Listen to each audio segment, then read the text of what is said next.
So let us join it. It's the season to celebrate.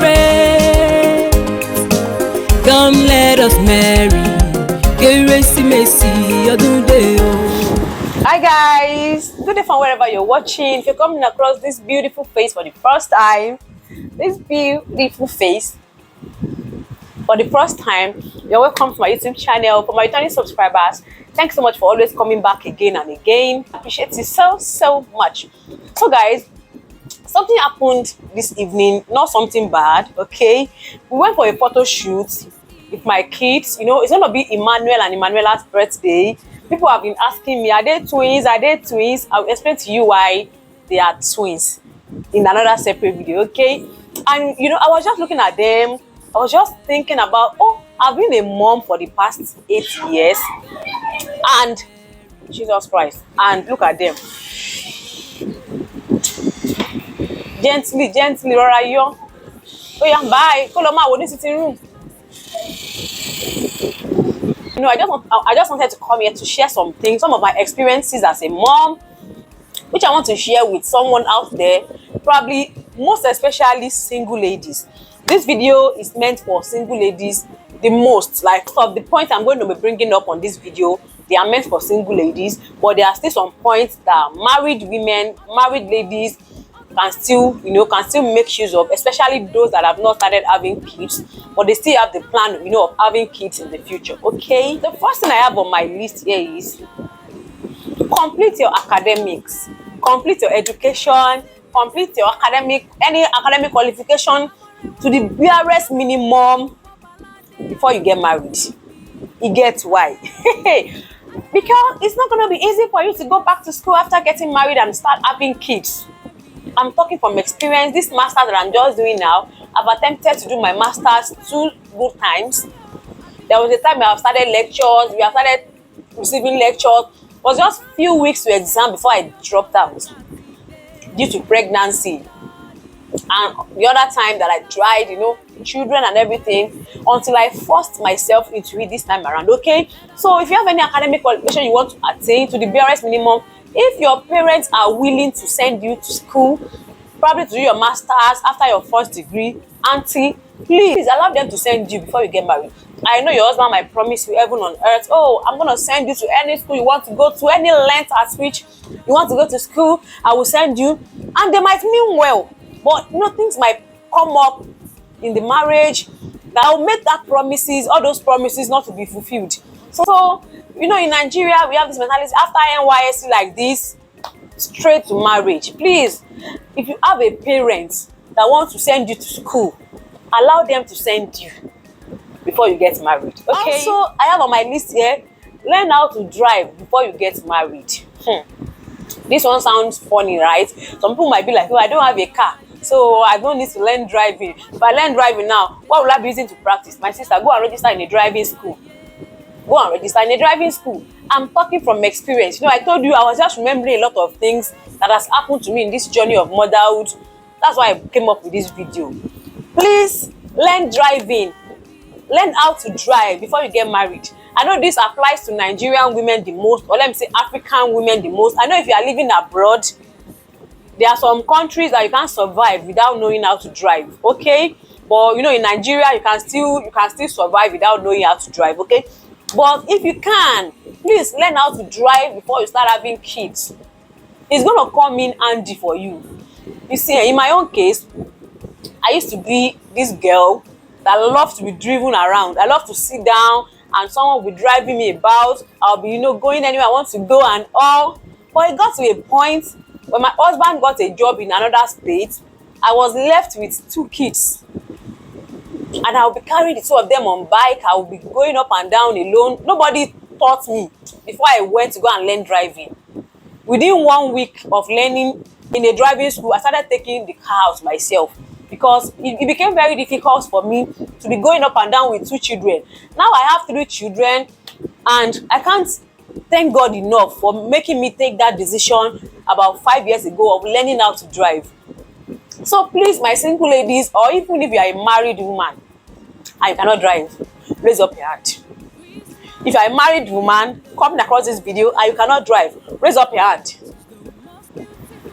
2024, you must learn how to drive. If you don't have a car now, go and register in a driving school, know how to drive, even go and obtain your driver's license, and you can even use that to stir up your own faith. Maybe God will now look at you, this girl that has learned how to drive now, let me now provide a car for him. Maybe you are the one delaying yourself, that God has not provided a car for you yet because you don't know how to drive. Go and learn how to drive. 2024, all the married women that will come across this video and you don't know how to drive, that next year January, go and enroll in a driving school. Okay, this one, it concern me. I'm sitting on this table, like this next point I want to talk about, I'm sitting on this table.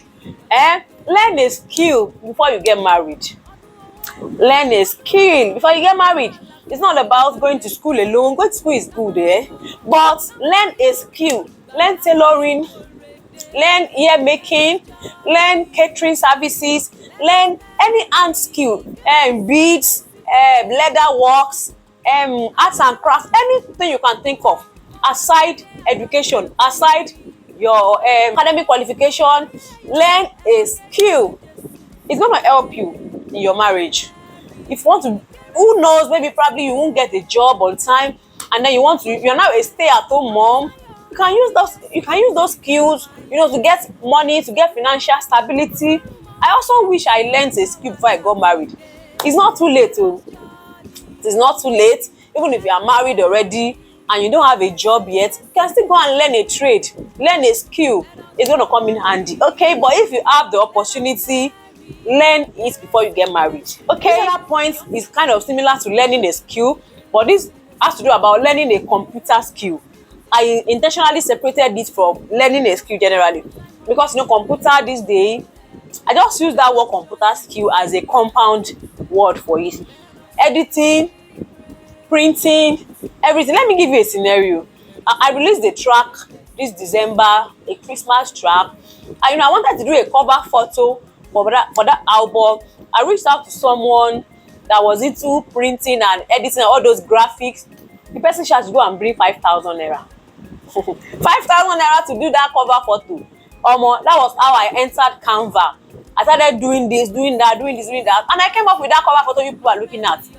And it's not bad. It's not too bad. In fact, I did a lot of cover photos this December, and I'm loving it. So it's good to learn a computer skill, editing skill, printing, graphics, everything, typesetting, whatever you can think of in computer skills. They are endless. So learn a computer skill because the world is going digital. Yeah, the world is going digital. So learn a computer skill in this coming year.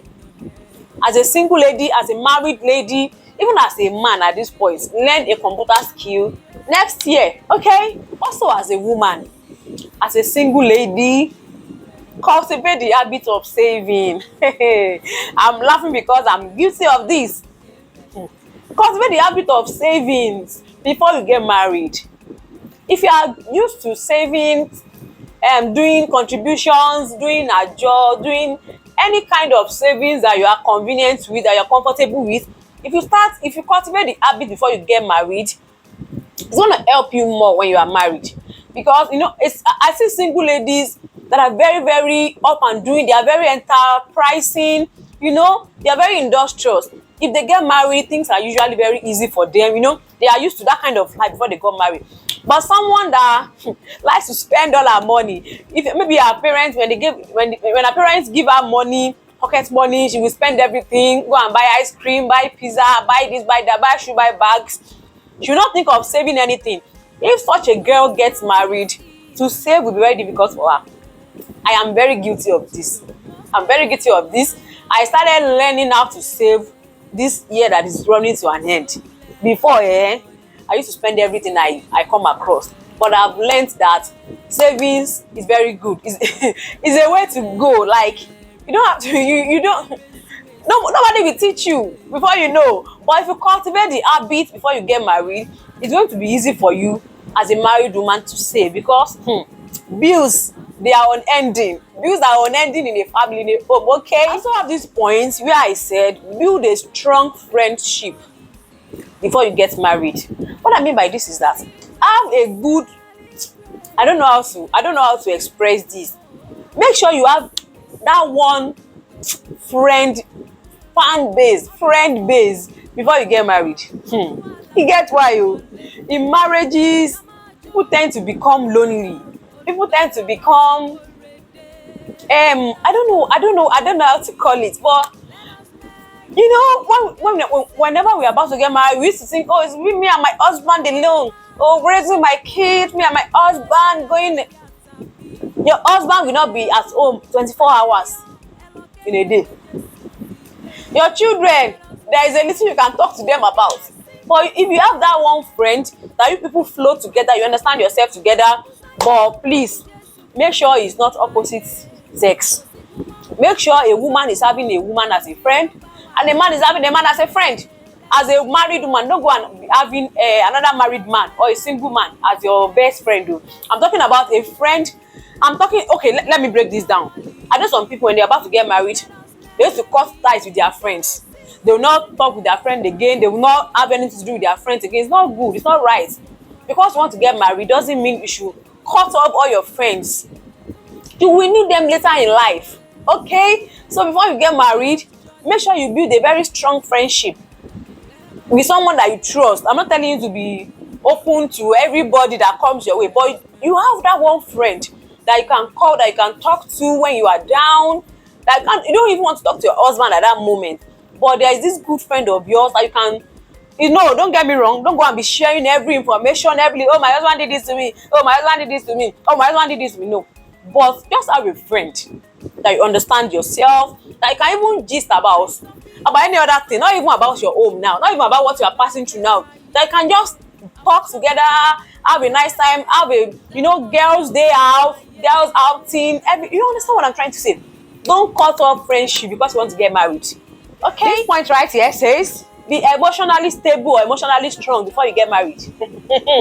Because in this thing called marriage, your emotions are gonna be all over the place.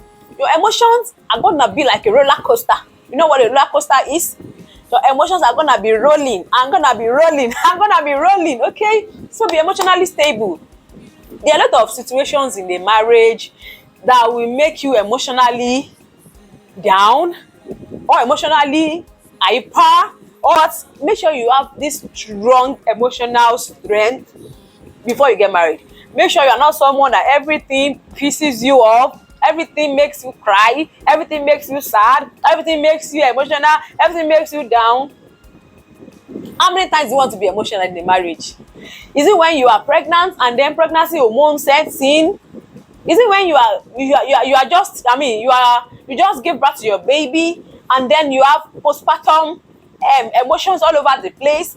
Is it when one of your children when they are sick and you have to be up and doing for them? Is it when there are a lot of things that requires emotional stability in marriage? So my single sisters, my single ladies out there, before you get married, make sure you are emotionally strong and emotionally stable. Don't be someone that is up today and down tomorrow. But I'm down. Oh, I'm down.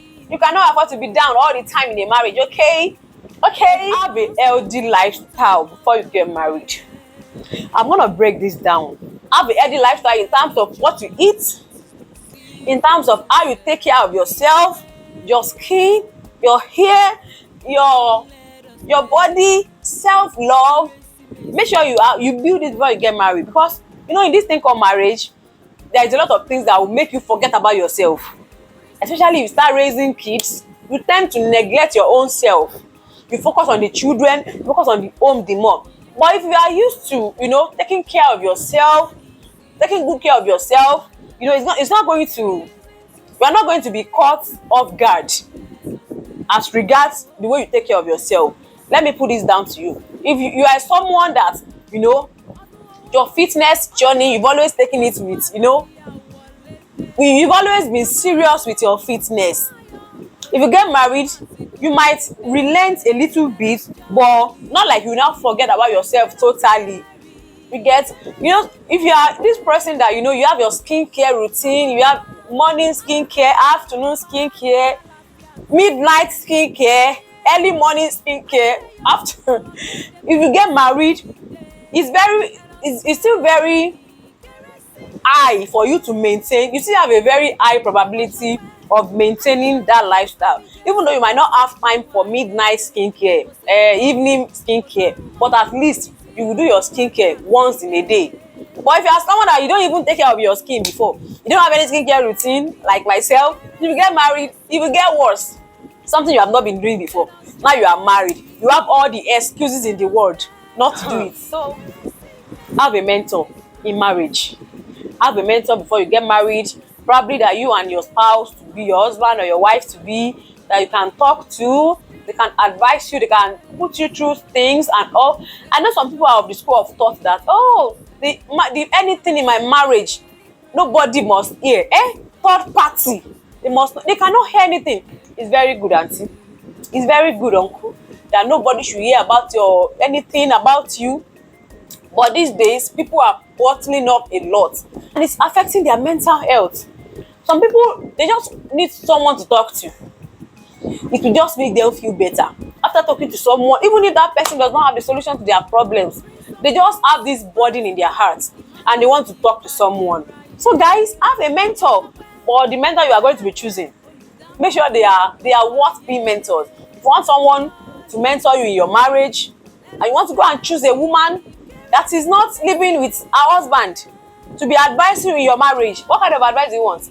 You want to pick a man as a mentor, and you want someone that is always beating his wife as your mentor.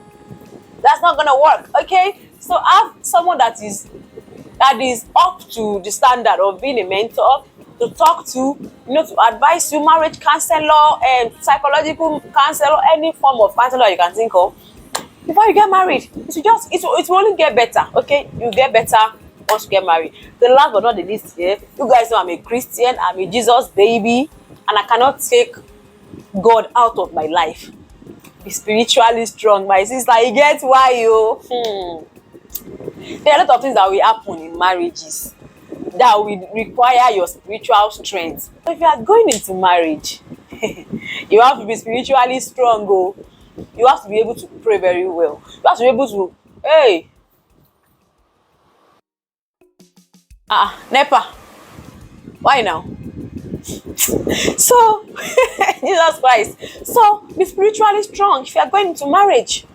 And let me tell you something. All this point that I'm counting for you guys, it's not like I am top notch in everything, Before some people now be saying, this girl, she's always saying the most. She's always saying the most. Like she knows it all, like she has it all. I don't have it all. I don't know it all. Most of these things, I am guilty of them. I'm just saying it out so that me myself, I'm talking to myself as much as I'm talking to you out there. Okay, this is gonna be the end for today. I'm gonna catch you in my next one. Consider subscribing if you are coming across this channel. Give this video a thumbs up and let me see your thoughts in the comment section. I'm gonna catch you in my next video. Until then, bye bye.